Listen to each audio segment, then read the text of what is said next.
following our clubs in Europe on a Scottish Football Zone special.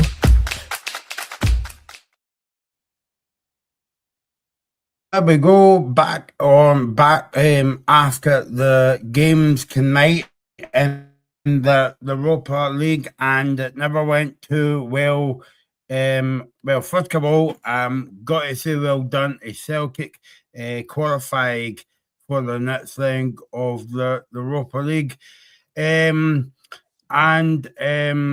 Rangers were just playing for Prague in Porto, but they get beat 3-1 away to Porto in the last game. Joined by Alex to look back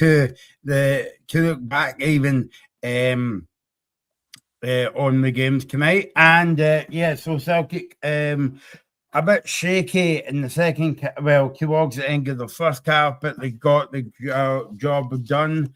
As of Rangers, they found it very hard in the game and against Porto. I presume that I never saw any of the Rangers game, and I think Alex never saw any of the Celtic game, but hey ho, so get your comments coming in, and we'll chew the fat over the games tonight.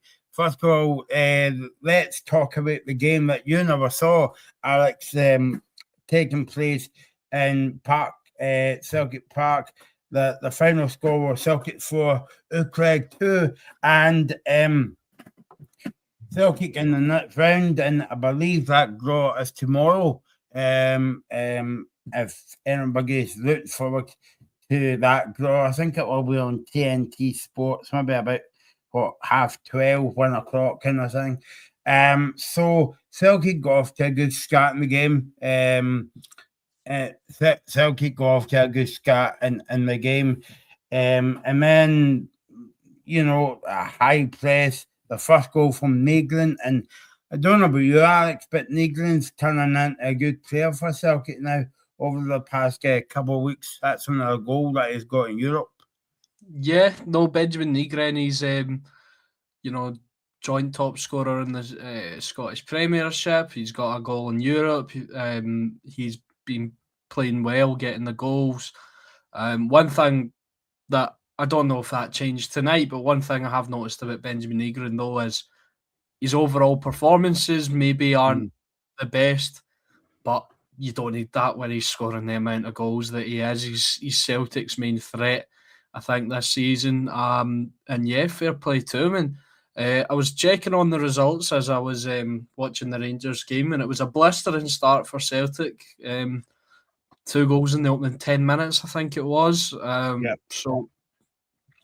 So yeah, really, really good for Celtic, and well done to them for progressing to the next round of Europe. And yeah, if Benjamin Nygren can keep putting away the goals, I'm sure the Celtic fans won't be complaining too much about him maybe not contributing to his maximum capacity in other areas of the pitch, because at the end of the day, when we talk about statistics, the only statistic that really matters is that wee one in the top screen, top left of your screen, that either says you're getting battered or you're winning.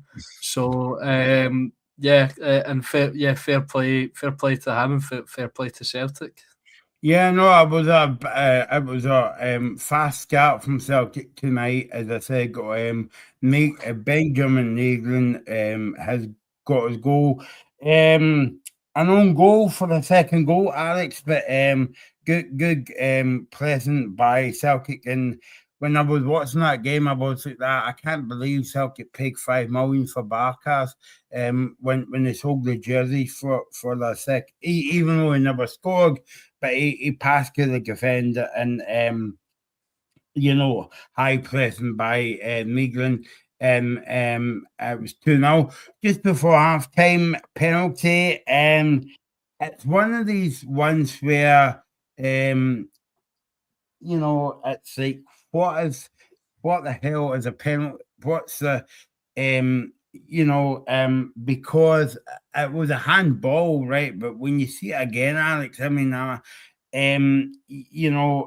would I would go on the guy's side because I was at that. Well, why did they give a penalty there for?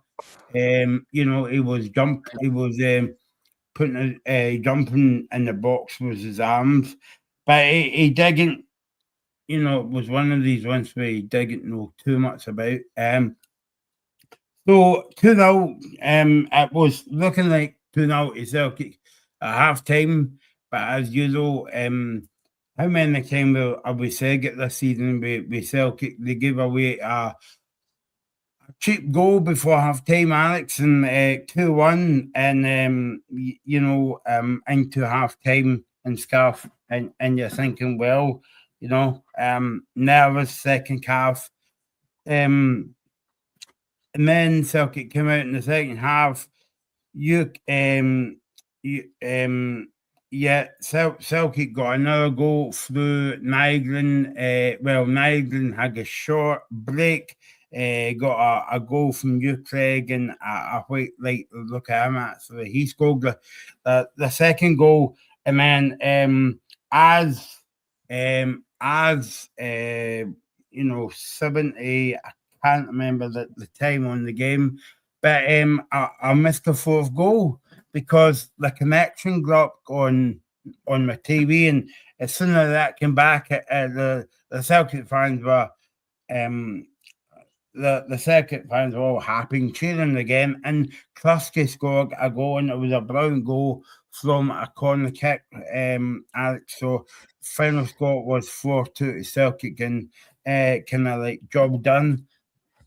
Yeah, probably not as plain sailing as they would have wished after going 3-0 ahead, and then Utrecht pulling it back to 3-2. But they did get the job done, and that's all you need to be looking for. I mean, this could be a momentum builder for Celtic. I was talking about that in the pre-show about how they need to start building that momentum again. Big win on a European night against what, granted, they've been a poor side this season, but you can only play what's in front of you. And Celtic have been poor this season, so it was good they got that win, and they've got the chance to go into the European knockout stages and win a knockout stage game for the first time since 2004. A knockout tie, sorry, since 2004. So I thought obviously their European run to the final at that time. So yeah, hopefully they can kick on. So just positive for Scottish football as well as a whole, I think, because it's been a dreadful season in Europe. Celtic have managed to get through, and now they're flying the Scottish flag in Europe, and hopefully they can maybe get through a round or two at least, and try and continue to help that coefficient, because it's in a bit of a, like we've spoke about it so much, not a good position for Scotland to be in right now. So yeah, good for Celtic that they progressed. However, though, I think there are maybe some concerns with squad depth, and in terms of pushing for the league title. Obviously, the Scottish Cup is still there for Celtic as well, so they'll need, I think, Michael, if they want to, have an effective sort of run in Europe and stay on track to try and compete for this league title, I think they'll need to bring in a few players, and we spoke about it before. I don't see a lot happening for Celtic from now to the end of the January window. I mean, we've not seen any evidence of the Celtic board in the past couple of years acting in that way, where being proactive and getting players in. I mean, you see 1,000 links, but you never really see anything come to fruition, except from obviously the two that have already come in, both 6-month loan deals, no option to buy at the end of it, just like a short-term fix. Or there might be one on Shivan Chara, I'm not 100% sure. I don't think there is. But, anyone in the comments can correct me. But yeah, I think Celtic do need to try and make some additions because it's going to be a tough run in. As much as this is positive tonight, and we can look back at it and go, well done to Celtic, they've made it through to the knockout rounds. It's going to be tough for them, and going into the latter stages of the season, having to juggle 3 competitions. I think we've seen the effects on Rangers teams of the past when they've been doing well in Europe, but they've been stinking in domestic matches. So hopefully for Celtic fans, they can find that balance.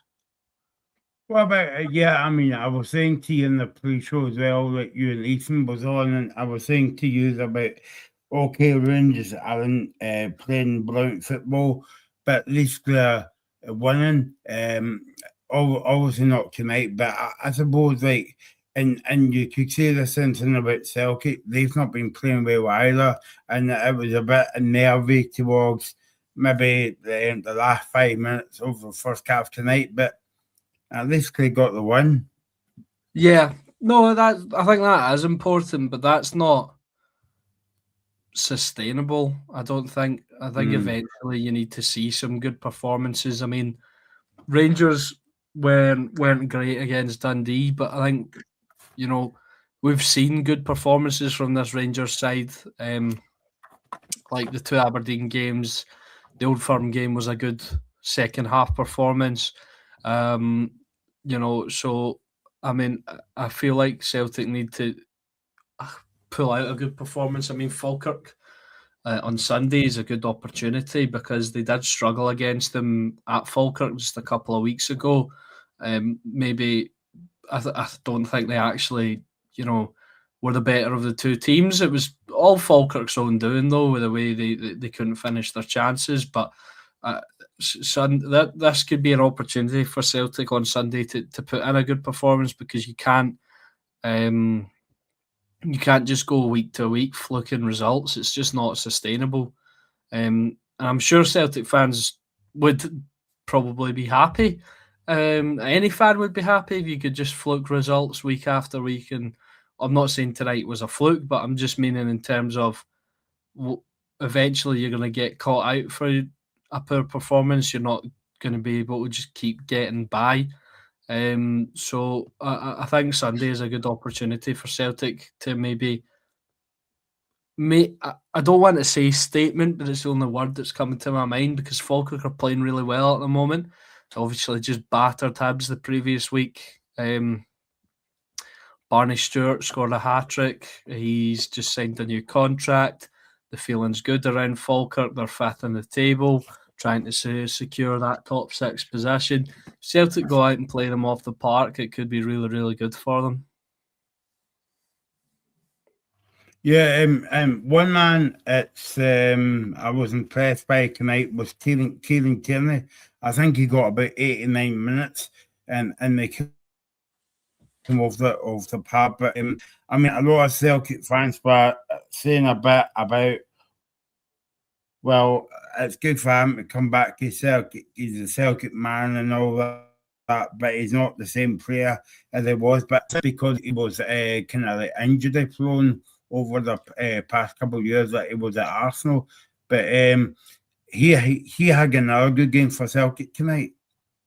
I think Kieran Tierney's been good this season. I mean, me and Ethan put him in we did a video on the dugout where we did like a halfway worst team and best team of the season so far, and we both put him in our team of the season so far because I think Kieran Tierney has been good. I mean, I think my reasonings have been every time I've seen Celtic this season, I don't think I've seen him put in a bad performance. He's always looked positive. You can see the quality that he brings. You can see why he did get that move to Arsenal. It's just unfortunate it was curtailed with injuries because, I mean, the Arsenal fans loved him as well when he was fit, obviously.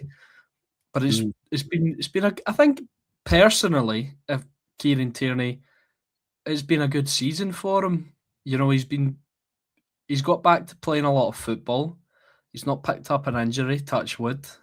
He scored a crucial goal for Scotland to take us to the World Cup before Kenny McLean obviously sealed the deal with the goal from the halfway line. So, I think Kieran Tierney has been really, really good this season, and he's I think he's been one of the only sort of shining lights in what has been a poor Celtic team this season. I think he's the only one that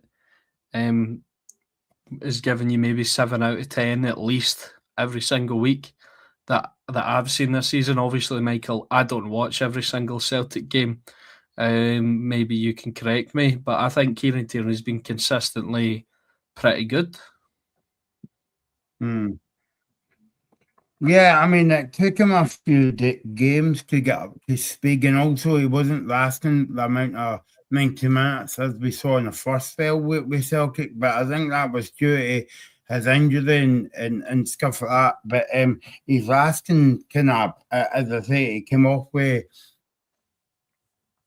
2 or 3 goals tonight as well, and I thought he played well for Celtic tonight.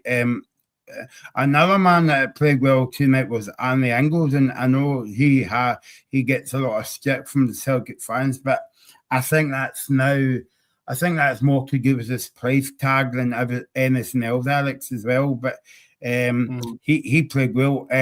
One man that I was impressed with Utrecht tonight, and was Buck. He played well, and obviously you've not saw the game yet, but I presume that you'll watch the highlights later or King or whatever.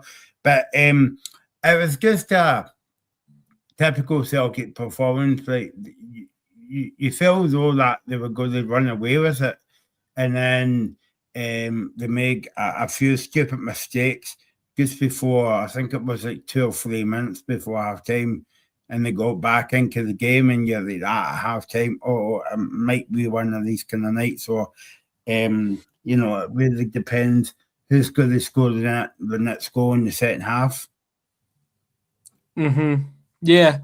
Like you said, I obviously haven't seen the game, but I feel like what you've just described as a typical Celtic performance. I mean, it was a very common theme under Wilfred Nancy, Michael. Yeah.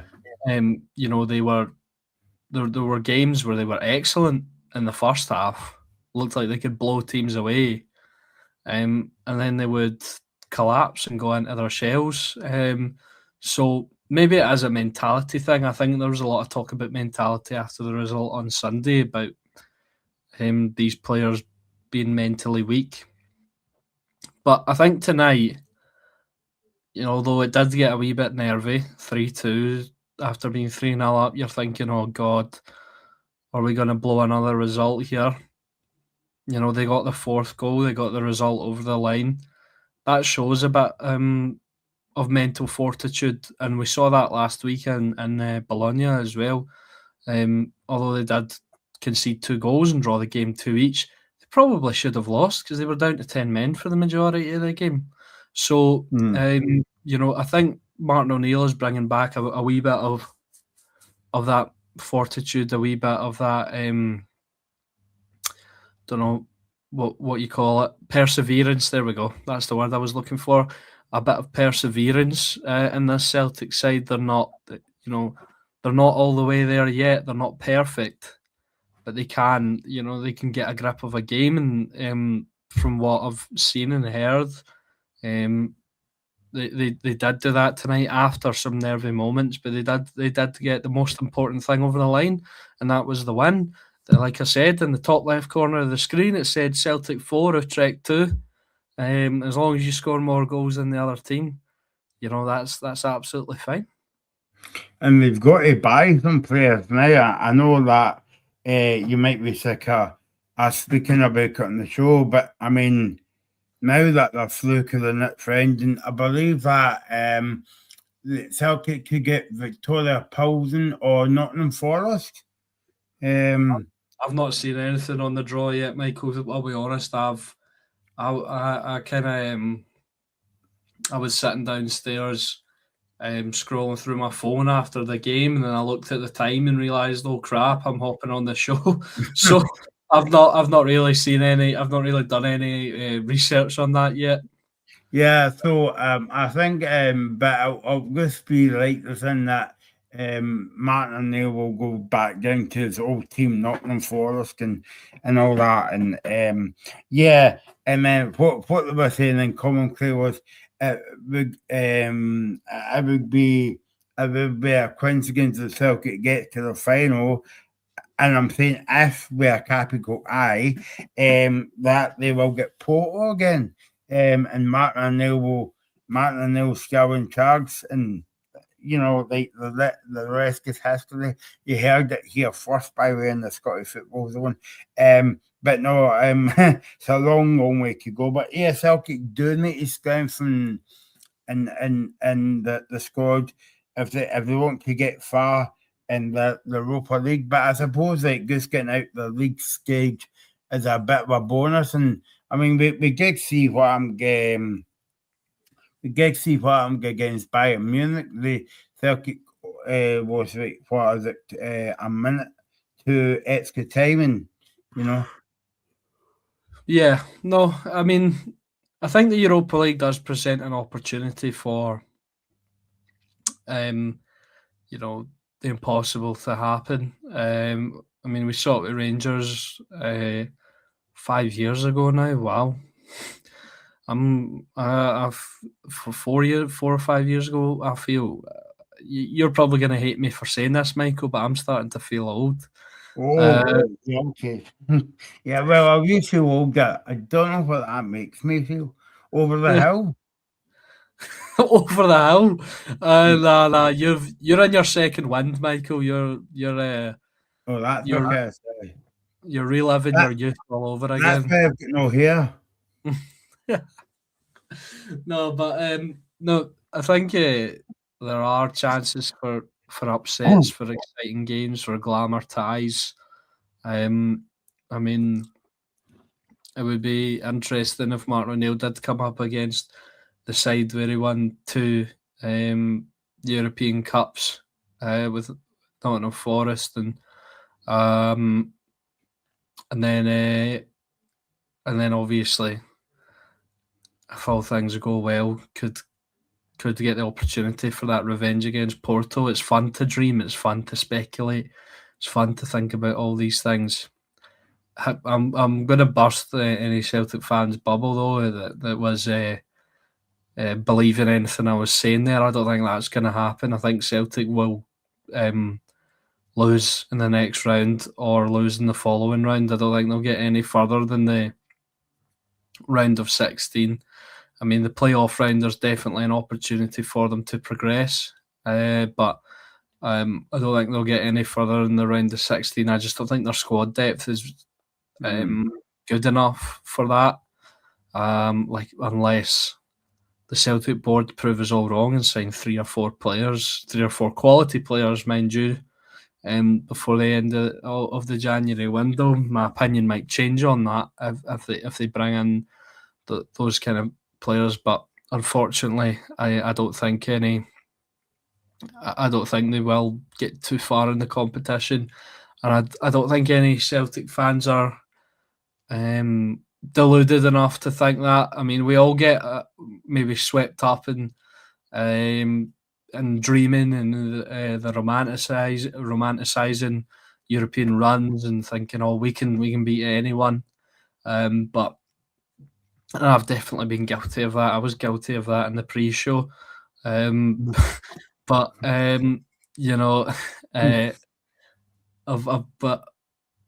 I think unfortunately for Celtic, I don't think they will be on a long European run. However, that could benefit them in the title race if they get put out early and they can just focus on the league.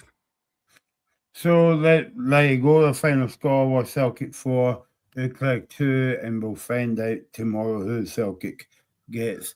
Now, it was a night of own goals, Alex, because in the game that you were watching, Rangers get beat, but Fernandes scored an own goal in 41 minutes. Final score, Porto 3, Rangers 1, and obviously I've not saw any of this game So Alex would need to fill us in. Yeah, so Rangers actually started fairly well. They were pressing Porto. They were controlling the ball. They got the opening goal within 6 minutes. Some nice play from Finlay Curtis. Jedi Gassama at the back post with a header. Maybe a handball in there from Curtis, but the referees looked at VAR. They didn't give it. So, and then Rangers looked like they were in control for sort of the opening 20 minutes or so. Porto, however, started to grow into the game. They showed their quality. What's his face? Rodrigo Mora scored Porto's opening goal on the 27th minute. He started the move. He sat Nico Raskan down on the halfway line, drove, played it out onto the wing. He burst into the box. Ball came across, kind of rebounded off his knee, and he put it into the net for one each. And then Porto from then on in just they had control of the game. They got the second through Francisco Mora. Some awful play at the back from Rangers. Ball over the top. Tavernier's trying to fight for it, kind of falls down. Butland looks like he's going to claim it. Tavernier actually slips, knocks it past Butland and collides with him, and then Mora just needs to tap it in for 2-1. And then the third goal, bad defending from a corner kick. It's played in towards the front post. Jan Bednarek is putting pressure on Emmanuel Fernandez, and Fernandez actually just heads it into his own net while trying to head it clear. So, yeah, really, really poor defending from Rangers for probably all three goals, I'd say. And yeah, Porto did have quality. They did have a lot of speed. One thing I will say as well, you can see why they've only conceded 4 goals all season in the Liga Portugal. Their defensive shape is tremendous, and they are really dangerous on the break, Michael. They were all rapid, every single one of them. I mean, Tavernier at one point looked like he was towing a caravan. Running back, trying to catch up with Pepe, I think it was, on the left-hand side. And Rangers tonight were quite... it harps back to what I said earlier. In the attacking areas, they looked really disjointed. They couldn't get anything going. They couldn't break down that Porto defence. The passes were always astray, or the wrong pass, or too late, or too early, or bad decisions from everyone going forward. One of the bright sparks, though, tonight was Yusuf Chermiti. Again, his hold-up play, Michael, is absolutely ridiculous. He can drop deep and, beat a couple of guys and lay it off to the wingers. He can have the ball played up to him, hold off like 2 guys and lay it. His hold-up play is so good, Yusuf Chermiti. I think he just needs better players playing off of him. That sounds crazy to say. But, Chermiti was one of the bright sparks this evening. But other than that, I don't think any Rangers player gets a pass from me. It wasn't like worst performance ever type thing. It was just like mundane, really, flat, and they just couldn't get anything going. Yeah, no, I'm just looking at the statistics after the game, Alex, because obviously statistics don't tell you the score of the game. The final score is obviously Rangers get beat, but Porto had like 12 shots on goal to Rangers 5, so that kind of tells me that Rangers were up against it. Yeah, no, they were, but it was interesting because I don't know what the possession stats are saying, but I feel like Rangers had a lot of the ball. But Porto seemed to be happy to let Rangers have the ball because they knew they could defend them and break. I mean, a lot of Porto's opportunities did come from breaking, if my memory serves correct. And they had the speed, they had the quality to move it quickly from back to front. Because Rangers would just get into those congested areas. Porto defended deep in a really good shape, and they would just Rangers, like I said, Rangers can't break down most like SPFL defenses like easily. A lot of the goals are coming from set pieces and individual brilliance and stuff like that. So they really struggled against this defence, and Porto were smart. They picked their moments, and you can, like I said, you can see why they've only conceded 4 goals all season. I mean, the defending for Rangers' goal was quite poor from them, but once they settled in, it was I don't think there was any way through. I can't really remember Costa being troubled at all, except for maybe an effort from Nico Raskin. But other than that, there was nothing from. Excuse me, yawning in the middle of the show. There was nothing really from Rangers. And do you think that, I know Rangers out now, but do you think that they would have to, what's in that game to make that they would have to go out and strengthen kind of like any areas before the window shuts? I think they need a striker. There's been talk of maybe another winger or a midfielder, but there's nothing concrete yet. I think Danilo is set to leave Rangers. NEJ, I'm going to call them because I can't pronounce the actual pronunciation. So I'm going to go with the abbreviation of the Eredivisie are looking to bring Danilo in. That's dependent on whether Rangers can get another striker in. There's the talks with the Hansa Rostock striker, Ryan Donaderi, have stalled for the time being. There was a report that came out today. If Rangers can't get Ryan Donaderi from Hansa Rostock, they will go for Joel Perreault from Leeds on a loan until the end of the season, which I wouldn't be mad at. I would hope there would maybe be an option to buy in there for Perreault from Leeds. Maybe a wee bit of Parag Marath helping Rangers out, from his other club. But no, I think I would want a striker because Chimiti does a lot right, but I think we've seen he's not really a goal scorer, which is Rangers need someone, a front man who can score goals. Bojan garbage. I'm done with him. I'm absolutely done with him. He offers nothing. He's one of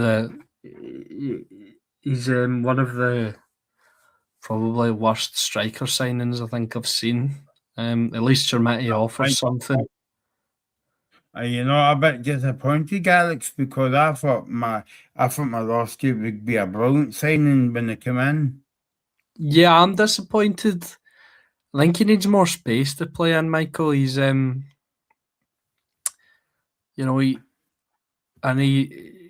congested sort of 6-yard boxes and 18-yard boxes, he just loses it, and he's not an instinctive finisher. He needs time. He needs to be running in behind. I mean, a lot of his goals for Aberdeen were kind of like that. I mean, I remember one in particular against Celtic where I think it was Nawrocki, twisted him inside out. Might have been Nawrocki or Lagerbielke, one of the two. After getting the ball played in behind, and then he slotted it home. But no, I'm disappointed with how Miovski's worked out. So yeah, a goal scoring striker. I mean, Joel Perreault hasn't scored any goals this season, but he's struggled for minutes in the Premier League. But his goal scoring record of previous seasons is pretty damn good. I'll just pull it up. So this season he's played 12 times. He's not scored a goal, but I think it's like he's averaging 24 minutes a game. So he's barely played any football. Last season in the English Championship, he scored 19 goals for Leeds. The previous season, he scored 14. Then the previous season for Swansea, he scored 20. The season before for Swansea, he scored 24. So you're looking at in his last four seasons, he's scored quick maths, 77 goals, I think. 70. Oh no, he got a couple at Swansea before he departed for Leeds. So 75 goals in the last 4 years or something like that. So, he's got a proven goal scoring record in the English Championship, which is probably of similar quality to the Scottish Premiership. So I'd take him. I think the Hansa Rostock striker, Ryan Donnelly, is more of a gamble. He's 22 years old, playing in the Drei Bundesliga, the third tier of German football. He's scored 8 goals and got 5 assists in 17 appearances for Hansa Rostock this season. He's one thing about him that I quite like, and I think maybe is the mould Danny Rowe's looking for. And the Derry is 6'4". He got just that weekend there. He got 3 assists in the one game. So he can offer things other than goal scoring. So he's one that I think would either be an absolute gem that you find out of nowhere, like Hamza Agaman or Alfredo Morelos. Morelos came from Finland and Hamza Agaman came from Morocco. They both came for like £1 million. This is a wee bit more expensive than those two, but I feel like he could be a gem or he could be a flop. So if I'm being really greedy, I'd take both of them. And, if Steve can get both of them in, because I don't really I don't want Miovski kind of in that pecking order. I mean, why not have 4 strikers to choose from, depending on what you're looking for? Maybe another winger as well. Not 100% on that. But other than that, I think Rangers are okay at the moment. I mean, they've strengthened in the middle of the park. Another midfielder maybe wouldn't hurt. I'm happy with the backline situation. They've got another left back in, so Jane Magoma is not playing every single game. Right back's fine. I mean, Aarons and Tav are all right. And I'm quite happy with the centre backs, despite him scoring an own goal tonight. I'm happy with Manny Fernandez, happy with John Suter, happy with Nasser Jiga. He was okay this evening. Derek Cornelius is to come back from injury as well. Forgot about him. So, yeah, I'm all right with the back line. Maybe another midfielder, but I wouldn't be too fussed. But definitely a striker and possibly a winger. What do you think that Rangers are going to kind of take away from Europe and build on for next season? Because we always talk about what can teams do differently. Obviously, you're up against better quality of all possession and more money and all the rest of it. But one-off games, and you're talking about a few seasons ago, Rangers got to the final. So, I think Rangers just need to keep doing what they're doing, building slowly under Danny Rowe. And I'll be confident in saying if Rangers are in the Europa League the next season, I think they will get top 24, because I feel like Rangers are building something under Danny Rowe. And they are, they're signing good young players. They're looking at experience as well. They're, and Danny Rowe is clearly a better manager than Russell Martin. So he was there for a bit of that European campaign. So, I think Rangers just need to stay on the track that they're on, and, they'll get back to competing in Europe, maybe not to the level that I've become accustomed to as a Rangers supporter. I mean, my Rangers' first season of European football back was the only season since that they've not qualified out of a Europa League group stage or league phase.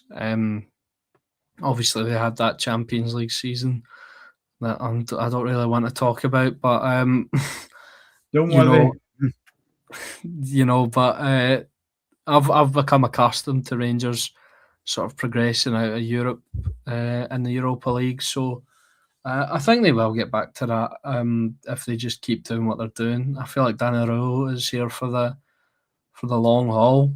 I'm excited to see what he can do. I mean, the future is looking bright, Michael. I mean, despite the result tonight, despite the performances not being 10 out of 10 every single week, I think what Rangers fans are enjoying the most at the moment is we can see where it's going. We can see a direction. We can see a future, which we haven't seen for a while. Under Rangers, it's just looked like, and what makes it even better is Rangers appear to be on the rise while Celtic are, struggling and not making good signings. And, Hearts are obviously playing really well. But I think, I don't know if it's a subconscious thing, an entitled thing, but I've always got in the back of my mind, I feel like Rangers could, overtake Hearts. I think so. I think that is what's exciting for Rangers fans at the moment. And I think they will get back to Europe next season. They will possibly, if they do make it into the Champions League, I'm not so positive about competing. But if they make it into the Europa League, I think they will compete next season. I mean, I think, it's meeting day, listening to Russell Martin before a game when Danny Rowe, it's like night and day. But what I like about Danny Rowe is he's passionate about the game, but also he doesn't get too carried away. No, he doesn't. He's very measured. He's pragmatic. He knows how to deal with the press. I think he's. I don't know if this is just because I've got my blue tinted specs on here, Michael, but I think he's likable. Mm-hmm. He's a likable character. He just seems like a happy person. And he's he is likable, and he talks to the press really, really well. He seems to understand. I think he got the fans on side right away because he wears the suit. I think he actually said in the interview, he said, I prefer like tracksuits, but it's tradition here, so I'll respect the tradition. I think he's already got a good relationship with the fans. The fans believe in what he's doing. And it is absolutely night and day. Russell Martin destroyed his relationship with the fans. He opened in the first game of the season after we drew 1-1 with Motherwell. He openly came after players. He left out Nico Raskin after an alleged sort of spat. Nico Raskin's actually spoken openly about how he's enjoying playing football again. It is absolutely night and day. And the atmosphere around the club has changed completely. It's a positive atmosphere. So many players have grown in confidence. Spoke about him earlier. Manny Fernandez looks brilliant. Nasser Giga looks like a half-competent footballer. All of a sudden, Max Aarons is all right in like cameo moments. There are still things about him that really frustrate me. Like tonight, he kept cutting back and just try and hit a cross, hit the byline, hit a cross. Nobody's gonna moan at you for doing that. Everyone's gonna moan at you for just taking a look and cutting back onto the right foot. But no, Aarons just looked okay. And he's turned it around for a lot of these players that you might have thought didn't have a future at Rangers. I mean, Jaden McGoma's been good as well. I mean, do you think it would be? I know what you're going to see here, right? But obviously, there's 2 cups left. You never know. Rangers could win the double. They can come out of nowhere and win the double, right? It's a big F at the moment, right? But see, like, if Rangers fell short in the league and won the Scottish Cup, right? Do you think it's a successful season? I'm just kind of like adding it all up here. When Russell Martin came in, it was a disaster. Danny Rowe came in, set the team up, got them playing well in parts, but winning games, that's the main thing. The Rangers fans has made up a song about him, so I presume when supporters make a song about you, they love you and they support you. But do you think that'll be a successful season if they win a cup? Yeah, yes and no. And I'll tell you for why. If Rangers win the Scottish Cup and Hearts win the league, I think it will be a successful season for Rangers. If Rangers win the Scottish Cup and Celtic win the league, I doubt it, because hold on, I've got my workings here, Michael. I know you're making a face there, but I've got my workings. So Rangers are currently 2 points ahead. A lot of supporters are confident that Rangers can win the league. However, Hearts are still 4 points in front. If Celtic manage to come back from being 2 points behind Rangers, 6 points behind Hearts, even if Rangers win the Scottish Cup, maybe I'm being really harsh here. Maybe I'm showing a little bit of my bitterness coming through. My professionalism, is wavering. But I feel because I feel like the position Celtic are in, if they win the league, you're thinking, how has that happened? If Hearts win the league, they've been on top all season. They've been brilliant. They've shown that they can do it. So I don't know if you understand what I'm saying, Michael, but that's kind of my thought on it. I don't know if you know what you're trying to say there, Alex, but yeah, I know 100%. 100% what I'm trying to say. Yeah. No, I think the point that I was getting at would be, obviously you're a Rangers fan and all the rest of it, and you'd be great Rangers could win the double, and obviously the treble not going to happen now. But I'm just going with the fact that the mess that Rangers won, Russell Martin came in and Danny Rowe then came in, got a stable team together, still not playing good football, maybe in parts as you would say, but he's got them winning games, and that's the most important thing.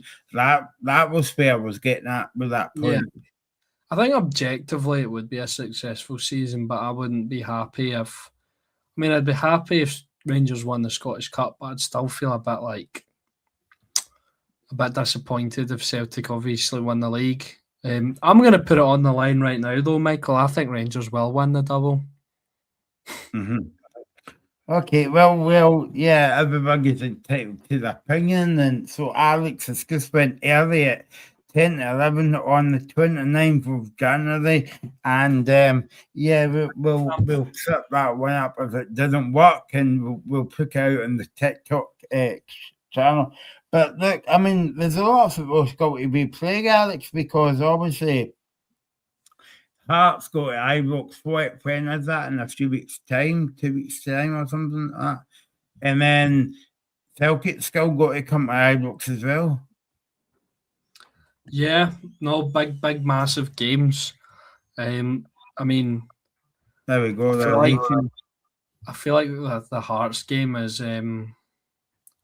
huge for Rangers, because if they, because Hearts have still not lost an Old Firm side this season. They've played Celtic three times. They've played Rangers twice. They beat Celtic twice and drew once. They've beat Rangers twice. So if Hearts go to Ibrox with a sort of resurgent Rangers side, the side on the rise, and beat them, it's Hearts' title to lose. I feel like that's probably the most important of the two games, but it sounds kind of silly because the Old Firm games are usually the most important games. I mean, you still desperately want to win them, but in terms of the consequences of the season, Rangers, I think they do need to beat Hearts at Ibrox because in the split, they'll need to go to Tynecastle, they'll need to go to Parkhead. So, you know, they need to try and get as much points as they can when they're at home, and that is really, really important. And saying that, might be a bit unfair there, Alex, as well, because obviously Hearts has got an Edinburgh derby coming up next weekend as well. So, you know, even though we're pointing out the key games coming up, they still got to beat other teams before they go to Ibrox or before they go to Parkhead or vice versa, you know. Yeah, thing is, though, I don't really see them dropping any points leading up to them going to Ibrox, though. I mean, they've got Dundee United away. They should beat them. They've got St Mirren away. I am firm on St Mirren being part of the relegation fight, so they should beat St Mirren. And Hibs, I mean, anything can happen in a derby, but by the way, Tuesday night derby, what is going on there? TV again. Yeah, so Hibs, anything can happen in a derby, but I feel like obviously Hibs did beat them in the last one. But I feel like Hearts have got back on track and they should beat Hibs. So it could be really, really tight. I mean, Rangers fixtures before the Hearts game, they go away to Hibs this weekend. Then they've got Kilmarnock at home on the Wednesday. They then play Stranraer in the Scottish Cup. So they've got an extra game in there. And then they play Motherwell. Why do Rangers have an extra game? Oh, Queen's Park, you mean, Alex?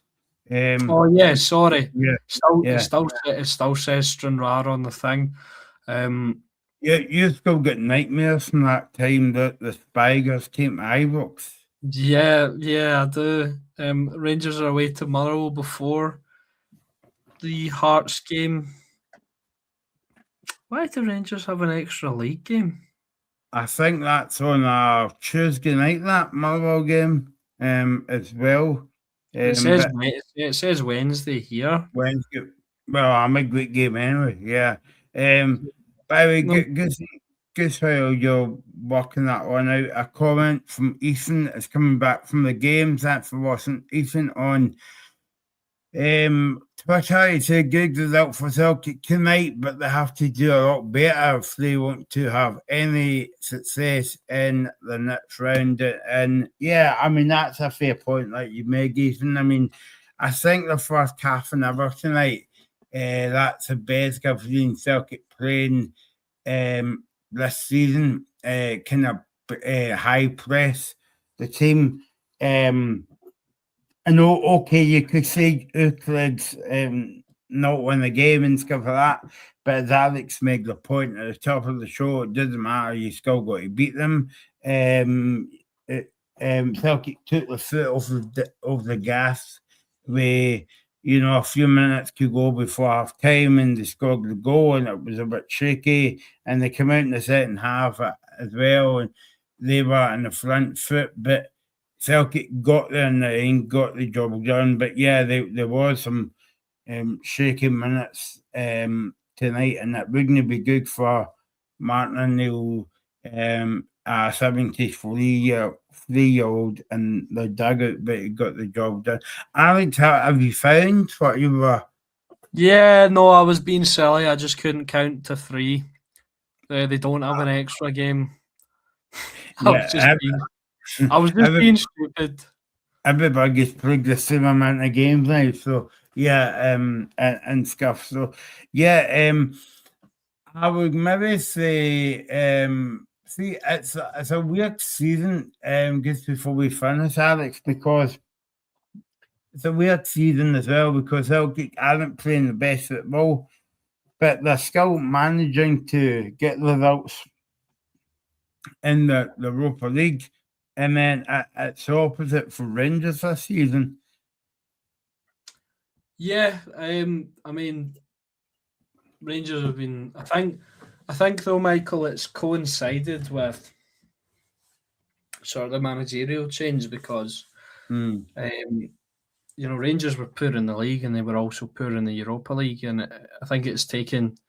I think the squad quality wasn't good enough for Rangers to go and instantly compete in Europe like they did in the league. They started getting results in the league because, despite what people may say based off performances this season, Rangers squad is better than the majority of the Scottish Premiership.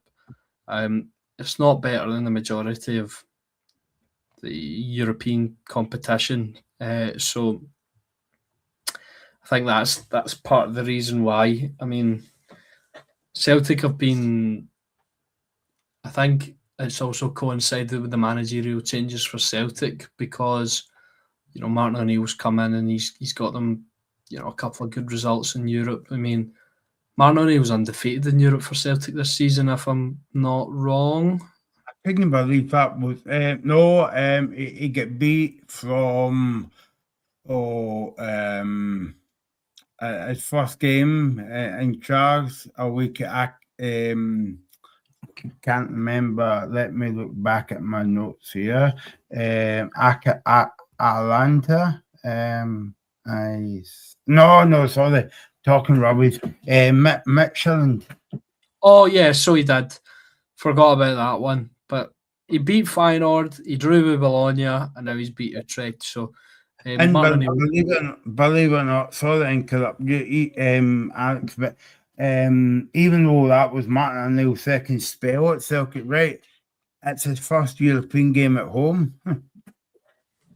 Yeah, no, that is quite surprising, and he'll get the chance to do another one. No, but I think Celtic's European form, like I said, has coincided with Martin O'Neill being in, and obviously other managers being in, like Wilfred Nancy and Brendan Rodgers didn't get off to the best start in Europe either. So I think it has a lot to do with the managers, and the results have gone up and down for both sides. Celtic obviously better off in Europe than Rangers by just because they were in a better position earlier in the season, I think, and but now Rangers are in a better position domestically, so they have the opportunity to fully focus on that now, and maybe that's what I'm most pleased about. Obviously, I'd rather still be in Europe, Michael. I love the Europa League. When I close my eyes, the Europa League theme starts playing in my dreams. But that's not the case, and now Rangers do have that chance to focus on the league. Sorry, I'm starting to flag a little bit. I don't know if you've noticed my energy's significantly gone down throughout. Yeah, no, it's good time because it's the end of the show. So yeah, your bogey clock must have wound nose at 11 o'clock.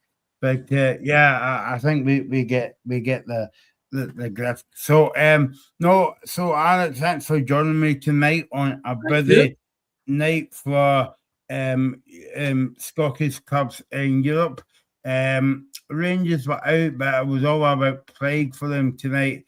But it was asking a tall order to go to Porto and get a result. The final score was Porto 3, Rangers 1, and at Parkhead tonight it finished Celtic 4, Utrecht 2. So we'll find out who Celtic gets in the next round tomorrow lunchtime as well, and we'll get reaction from the draw. Of course, we'll be back on the Scottish Football Zone tomorrow, and Alex is a cracking game to kick off the weekend. It's Johnson against Packet Thistle tomorrow night, so looking forward to that one. Should be good. Yeah. So just before we leave off as well, St Johnstone have just pinched Fowler from Queen's Park, who's been exceptional this season, 19 goals in all competitions for the Spiders. So that's a really big signing for the Saints to maybe help them put a stranglehold on the championship. Very good. I would like to see Johnson back up actually, because I like the manager there. I think he's got a bit about him as well. So we'll be back tomorrow night at 5:00. Thanks for watching, and we'll see you tomorrow. And cheers, Alex. We'll see you soon. Following our clubs in Europe on a Scottish Football Zone special.